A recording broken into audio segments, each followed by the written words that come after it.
Hi, and welcome to a day in our life on our homestead. Today was one of the first days that truly felt like spring.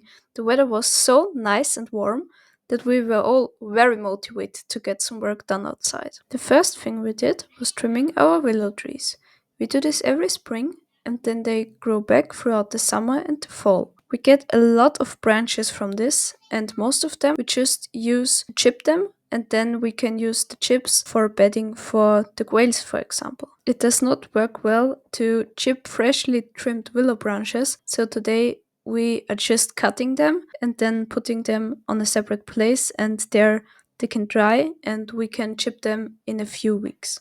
As you can see, my dad uses a chainsaw to cut down the bigger pieces, and these we will just use as firewood.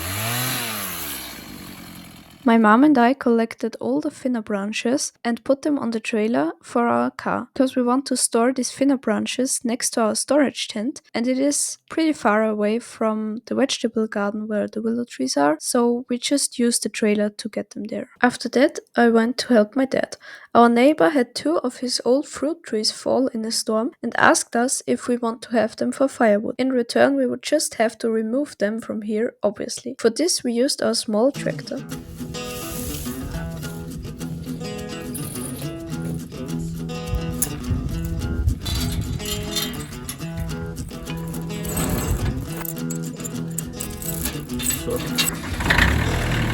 At first we weren't sure if it would work to just tie the tree trunk to the tractor with a chain and drag it, but it worked out well.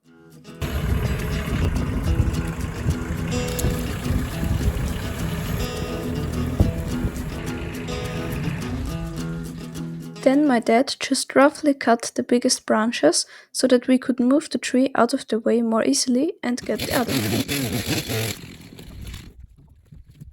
My dad let me drive the tractor back to the other tree. I only drove, I think, twice before last year when we got the tractor, so I had forgotten how everything works.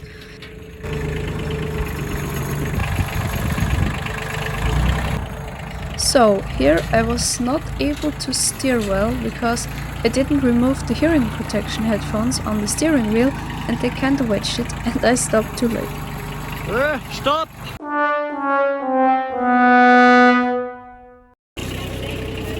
Warum nicht?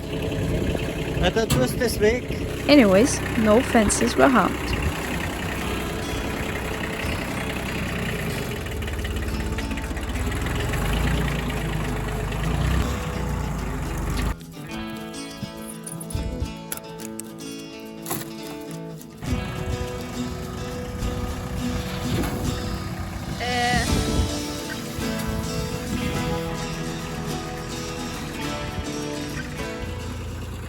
After we got the second tree, the tractor could be parked for now, and we worked on cutting up all the wood. We will use the thick pieces for firewood and the thinner ones for wood chips, just like with the willows. The Barnevelde chicks are now about 3.5 weeks old, I think, and they've grown a lot. They're now in a bigger brooder, as you can see here. This was a smaller one where they were up until, I think, 3 weeks. The next exciting news is that actually we have a lot of chicks in the brooder right now. They started hatching in the night, so today in the morning we're already a few here. And this is how much the baby rabbits have grown already. We had 2 female rabbits, but we decided to sell one, and this here is the last baby of the one we sold. So the others are more gray and black, like this one right here, because their mother is also gray. This is the mother and this is the dad.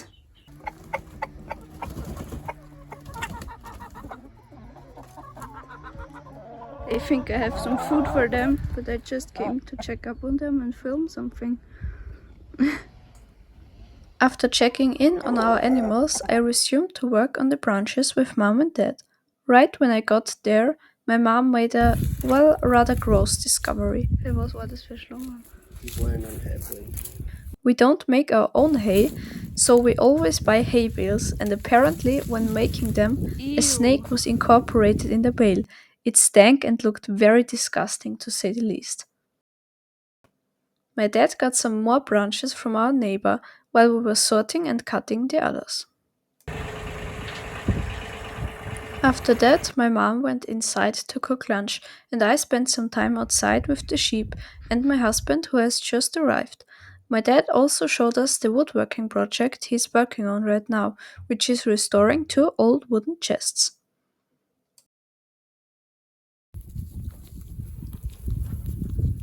I mentioned in my homestead tour that this old house needs to be renovated, and although that might not happen that soon, the first step is to get rid of all the construction rubble stored here.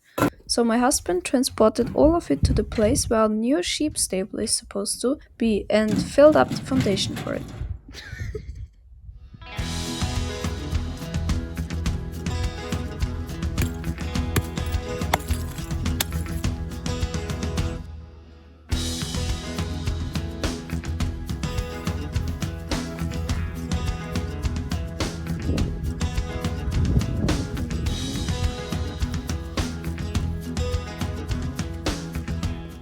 In the meantime, I cleaned the coop for my quail breeding group.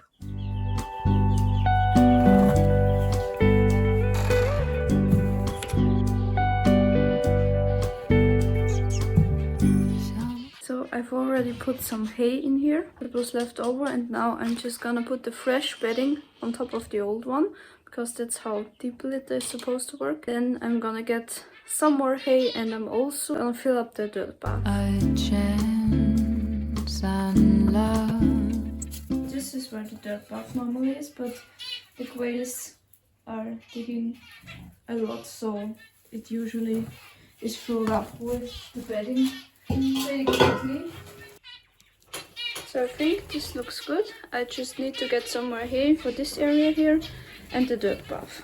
I went outside to fill up the dirt bath and right on time because my dad was just transporting the willow trees up to the storage tent.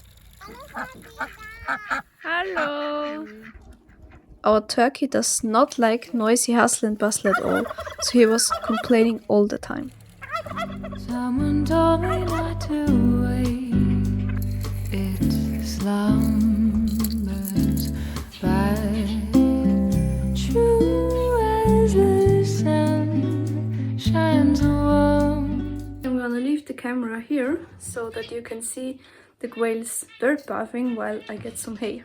My face, you hold my heart in place. I think that my bob white quail is molting right now, because if you look at her, like, she just has 2 tail feathers left. Here I have the hay. It is pretty short, and that is why we use it as bedding for the quails, for example, and not as feed for our sheep.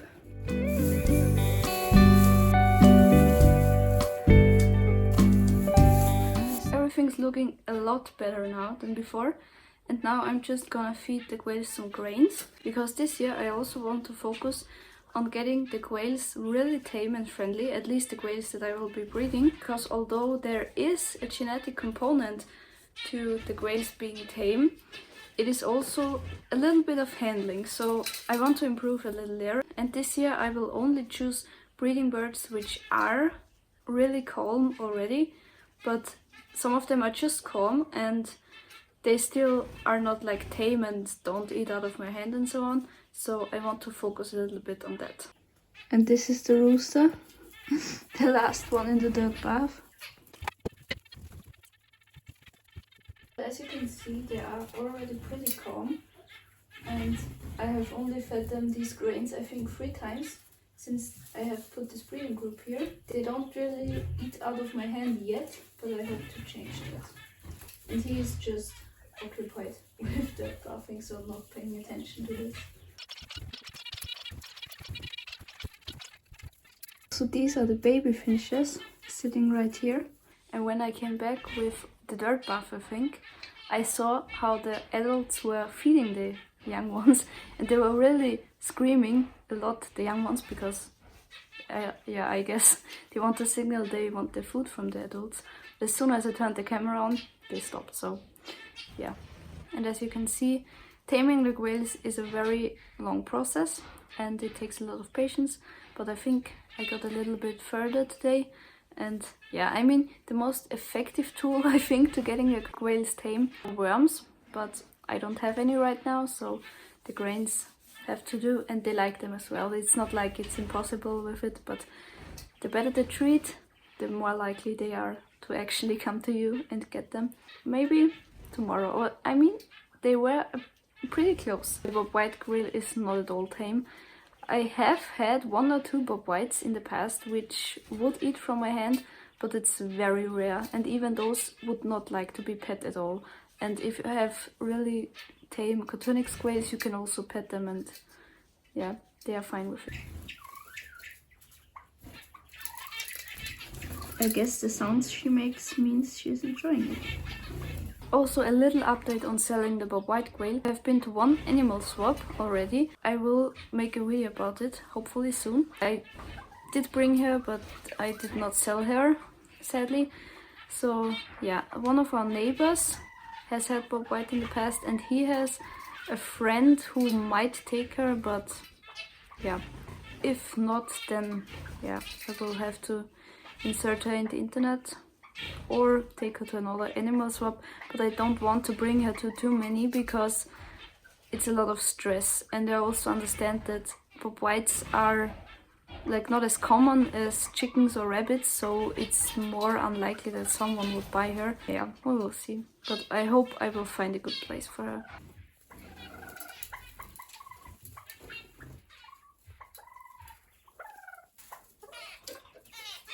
And now you could see the adults feeding the young ones.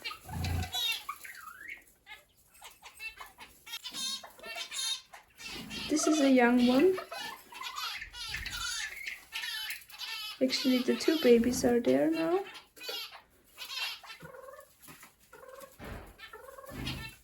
So it seems like they're already eating by themselves, like this one here. They still get fed by the older ones.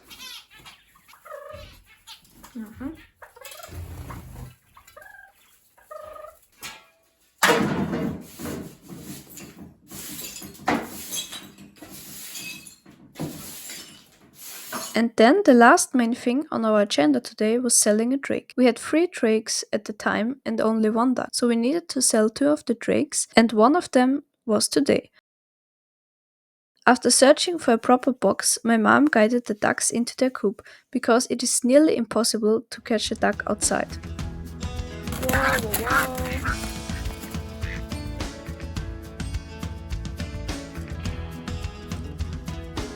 The one buying the drake was actually my former English teacher at high school, so we had a quick chat, and afterwards we had a look at the nicely cleaned room in the old house, and then resumed with our typical nighttime routine. I hope you enjoyed this day in the life on our homestead, and if you have any questions, just let me know in the comments. Don't forget to subscribe, and thanks for watching. See you next time.